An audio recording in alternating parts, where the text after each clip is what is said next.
TMKOC एक ऐसा serial जिसे भारत में आज ज़्यादा से ज़्यादा व्यक्ति देखते हैं।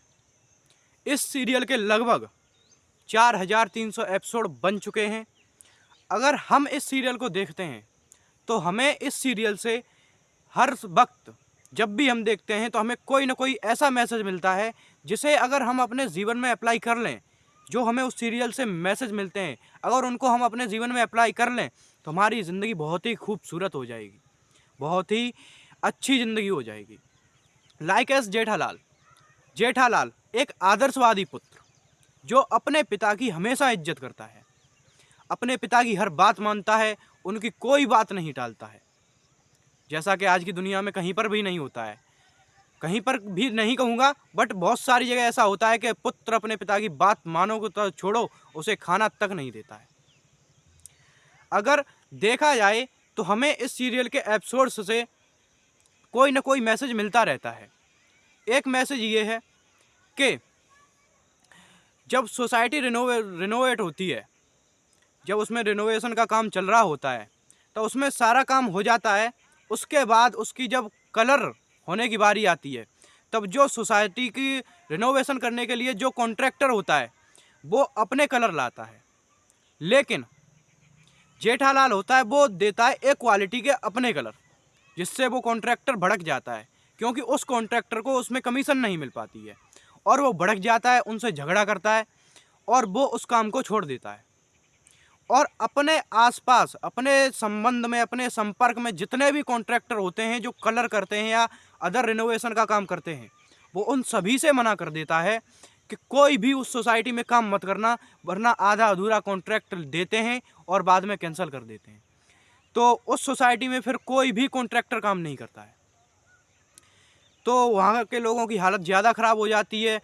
जो उस सोसाइटी का सेक्रेटरी है भीड़े, वो तो काफ़ी टेंशन लेता है कि अब हमारी सोसाइटी में कलर होगा भी या नहीं। तो जो मैंने पहले जिसके बारे में जिक्र किया, जेठालाल के पिताजी, वो एक दिन ऐसा करते हैं कि अकेले जाते हैं और कलर तो उनके पास था ही, वो कलर से सोसाइटी को पेंट करने लगते हैं।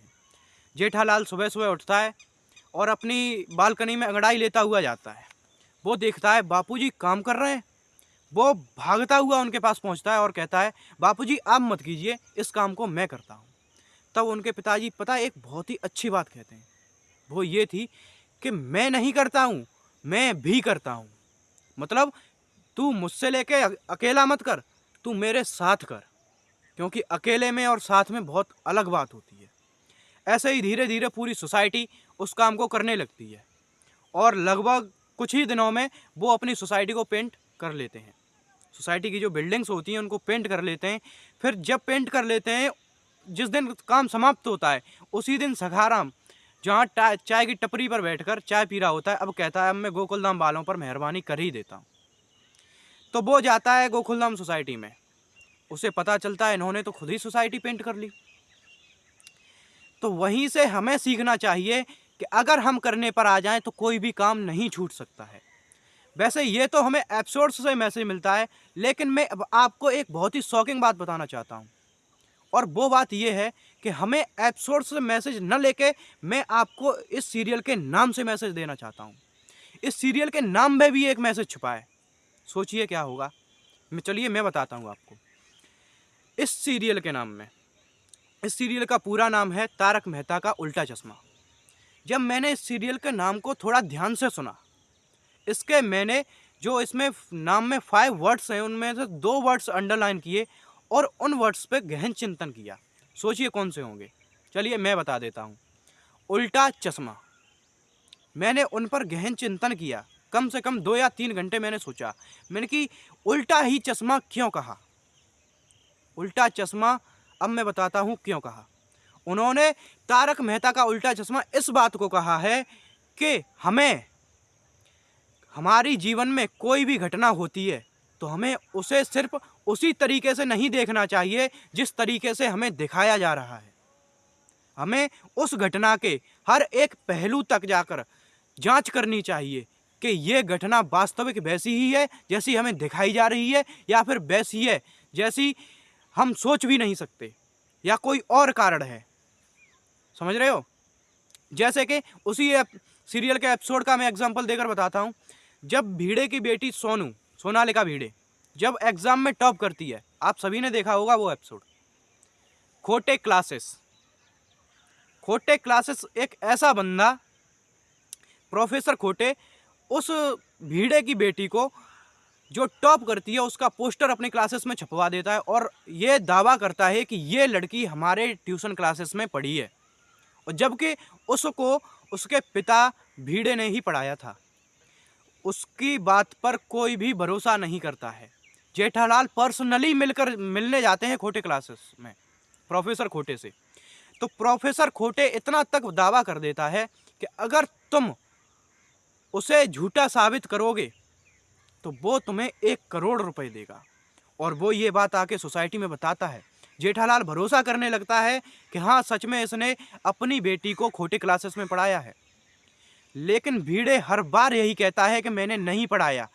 जब वो सारी स्थिति बताता है, सारी बातें बताता है, तो सोसाइटी वाले भी भरोसा करने लगते हैं।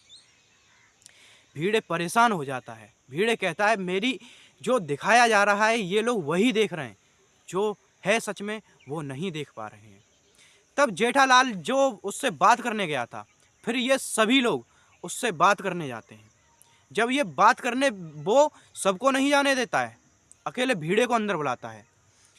तो जेठालाल क्या करता है कि अपने मोबाइल में रिकॉर्डिंग चालू करके और भिड़े की जेब में चुपके से डाल देता है, ताकि भिड़ों की भी पता न चले कि उसने रिकॉर्डिंग कर रखी है।